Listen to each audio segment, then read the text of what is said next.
Self respect. جب تک آپ اپنی خود عزت نہیں کرو گے. کل میں نے فقہی مسئلہ بتایا تھا کہ اگر کسی مومن کو وضو کرنا ہو تو ایک ایسا بندہ جس کے پاس پانی ہے لیکن اگر میں پانی لوں گا وہ بار بار مجھے احسان جتلائے گا. قرضہ بھی ایسے سے نہ لیا کرو جو بار بار جتلائے. کسی کی احسان کے نیچے نہ جایا کرو جو 10 لوگوں کے سامنے کہے میں نے تجھ پہ یہ احسان کیا تھا, تمہاری بیٹی پہ یہ احسان کیا تھا. جس مسئلے سے عزت نفس مجروح ہو جائے کبھی بھی اس مسئلے میں نہ پڑا کرو. یہاں تک فرمایا اگر مال دے کر بھی عزت بچتی ہے تو عزت خریدا کرو, کیونکہ مومن کی عزت کعبے کے برابر ہے, کیونکہ مومن کے دل میں خدا رہتا ہے.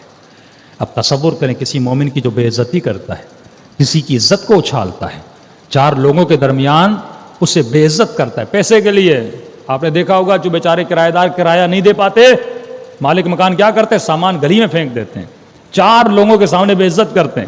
ایک مومن نے آپ کا پیسہ نہیں دیا, پیسہ اس کے پاس نہیں ہے, آپ اس کے دروازے پہ کھڑے ہو جاتے ہو, ہاں بھائی میں نے تو اتنے پیسے دیے, 10 لوگوں کو فون کال کرتے ہو. تو یہ توقع نہ کرنا کہ قیامت کے دن اللہ تیری عزت کرے, اللہ تیرے عیبوں کو چھپائے. یوم تبلی السرائر, جہاں تمام تر عیبوں کو, جہاں بہن بھائی سے بھاگے گی, باپ بیٹے سے بھاگے گا کہ کہیں میرے عیبوں کا پتہ نہ چل جائے. تو اگر تو یہاں پہ کسی کی عزت کرتا ہے تو خدا وہاں پہ کیا کرے گا, تیری عزت کرے گا. ایک سبب جس کی وجہ سے عزت نفس پامال ہوتی ہے اس کا نام ہے حرص. حرص بہت بڑی بلا ہے. شیطان, میڈیا, دنیا آپ کے سامنے خواہشوں کو جنم دیتی ہے. مثال دوں, آپ کے گھر میں چھوٹا ٹی وی ہے, بار بار وقفہ دکھایا جا رہا ہے بڑے ٹی وی کا, بڑے ٹی وی کا, بڑے ٹی وی کا. خواہش نے جنم لیا, خواہش پیدا ہوئی, بچے نے کر لو, بیوی نے کر لو, بیٹے نے کر لو. مال نہیں ہے, پیسے نہیں ہیں, آپ نے ادھر ادھر کر کے قضا کر کے ٹی وی لے لی. چھوٹی سی گاڑی آپ کے پاس گزارا ہو رہا تھا, لیکن کیا دیکھا, فلاں ہمسایہ بڑی گاڑی لے کر آیا ہے, بڑا بھائی بڑی گاڑی لے کر آیا ہے, ماموں بڑی گاڑی لے کر آیا ہے. بیٹوں نے کر لو, ہے نہیں کر لو. اب اس کو خواہش پوری کرنی ہے, پورا کرنے کے لیے کہاں جائے گا, بینک کی طرف جائے گا, بینک سے لے گا لون. لون لے لیا, گاڑی لے لی. اب ظاہر ہے بینک کو تو پیسہ چاہیے, سودی نظام ہے, 10 دیتے ہیں اور 12 کر کے آپ سے واپس لیتے ہیں. اب یہ پیسہ کہاں سے دے, اس کو زندگی کی خواہشیں تمنائیں پوری کرنی ہے. بڑا فریج بھی چاہیے, بڑی گاڑی بھی چاہیے, بڑا گھر بھی چاہیے, بڑا ٹی وی بھی چاہیے. تو ان تمام تر چیزوں کو پورا کرنے کے لیے پوری دنیا میں لوگ یہی کرتے ہیں, لونز لیتے ہیں, قرضے لیتے ہیں. اب یہ اکیلا قرضہ پورا نہیں کر پا رہا تو بیوی کہتی ہے میں کام کرتی ہوں, میں بھی جاب کرتی ہوں. تو اپنی خواہشوں کو پورا کرنے کے لیے بیوی کو بھی نوکری کرواتا ہے. اب یہ عورت جاتی ہے نام محرموں کے ماحول میں.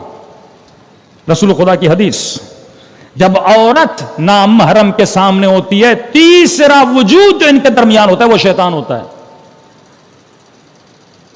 جس طرح پیٹرول پمپ پہ آپ گاڑی کے اندر بھی ہو, سگریٹ جلانا منع ہے, بھائی میں اندر ہوں, کہیں منع ہے, کہ کیوں, کہ یہاں خطرہ ہے, کیونکہ پیٹرول کو اگر تھوڑی سی چنگاری بھی لگ گئی آگ بھڑک جائے گی. اسی طرح یہ کوئی کتنا بھی کہ مولانا متدین ہم پرہیزگار ہیں, نہیں بھائی, عورت اور مرد کا وجود جہاں پر ہوگا وہاں شاید تیسرا شیطان ہوتا ہے. وہ عورتیں چاہے جلوس میں چلیں, عورتیں چاہے مجلس میں آئیں, تبھی فرمایا ایک ایسا سسٹم بناؤ. اللہ نے مسجد میں سسٹم بنایا نا, بیچ میں پردہ لگاؤ, یہاں خواتین یہاں مرد, سسٹم بناؤ. حرم امام رضا جاؤ, حرم امام حسین جاؤ, سسٹم بنایا ہوا ہے. کوئی کہے کہ نہیں مولانا آپ نے امام حسین کے حضور میں کوئی گناہ کرے گا, نہیں, شریعت کا قانون ہے, سسٹم بناؤ. لوگ اللہ کے حضور میں گناہ کرتے ہیں, امام حسین کے حضور میں کیوں نہیں کریں گے؟ اللہ کے حضور میں زنا کرتے ہیں, امام حسین کے حضور میں کیوں نہیں کریں گے؟ یہ لیسبینز, یہ گے, یہ تمام تر اللہ کو نہیں مانتے, تو مسلمانوں میں یہ بیماریاں نہیں ہیں.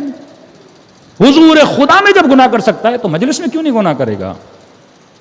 بعض لوگ آتے ہی گناہ کی نیت سے ہیں. یہ جوان خود کو سنوار کے جاتا ہے جلوسوں میں مختلف جگہوں پہ, کیونکہ اس کے اوپر نفس و شیطان سوار ہے. تو یہ اب اپنی خواہشوں کو پورا کرنے کے لیے بیوی کو کام کرواتا ہے, کیونکہ مولانا ضرورتیں بہت ہیں. مولانا گھر میں تمام چیزیں پوری نہیں ہو رہی, بچوں کی ایجوکیشن بڑی مہنگی ہے, اب اس کے اثرات، اللہ نے عورت کی ڈیوٹی رکھی ہے، مرد کی ڈیوٹی رکھی ہے. اللہ نے عورت کو عزت دی ہے اور اسے کام کرنے سے منع کیا ہے. فرمایا عورت کا کام ہے گھر میں سکون سے رہے، اس کی ڈیوٹی ہے اپنے بچوں کی تربیت کرے، اس کی ڈیوٹی ہے اپنے شوہر کا خیال رکھے، اور یہ مرد کی ڈیوٹی ہے یہ صبح سے شام تک کمائے، محنت کرے. واجب کیا اس پر نفقہ، واجب شرعاً واجب، اگر نہیں دیتا تو گنہگار ہے. بیوی کو خرچہ نہیں دیتا، بچوں کو خرچہ نہیں دیتا، اس پر واجب ہے کہ اپنے بیوی بچوں کو خرچہ دے. اس سے پہلے کہ دوستوں کو چائے پلائے، دوستوں کے ساتھ گھومنے جائے، اپنے ٹرپس منائے، اس سے پہلے واجب ہے کہ پہلے اپنے بیوی بچوں کی ضرورتوں کو پورا کرے. اب کچھ بچتا ہے تو جا کر اپنی ضرورتوں کو پورا کر. لیکن یہ عورت کمانے جاتی ہے، ہوتا کیا ہے سائیکولوجیکلی بتا رہا ہوں، صبح سے شام تک مختلف نامحرموں سے باتیں، دفتر کا کام، اب تھکی ہوئی ٹوٹی ہوئی گھر آتی ہے. صبح فریش ہو کے باہر جاتی ہے، کسٹمر سے باتیں کرتی ہے، کسی آفس میں کسی کام میں تھکی ہوئی بیچاری صبح محنت کر کے جاتی ہے. وہاں پہ تو فریش ہونا ہے نا. ایک عورت جو ایئر ہوسٹس بنتی ہے جہاز میں، ان پر لازم ہے کہ ان کے چہرے پر اسمائل ہو. باپ بھی مر جائے نا ان کا، لیکن اگر ڈیوٹی پہ جائے گی اس کو اسمائل کرنی ہے. جو ہوٹلز میں کام کرتی ہیں، جو ریسیپشنز پہ کام کرتی ہیں، بیٹی بھی ان کی مر جائے نا، لیکن اگر ڈیوٹی پہ آنا تو اسمائل کرنا ہے. فیک اسمائل، جھوٹی کا ہنسنا، کیونکہ تمہاری ڈیوٹی ہے تمہیں نامحرموں کے سامنے ہنسنا ہے، تجھے بڑے پولائٹ ہو کے بات کرنا ہے. 20,000 تنخواہ کے لیے، 25,000 تنخواہ کے لیے، کتنی تنخواہ ہوگی؟ 30,000 تنخواہ کے لیے، تاکہ گھر کی ضرورتوں کو میں پورا کروں.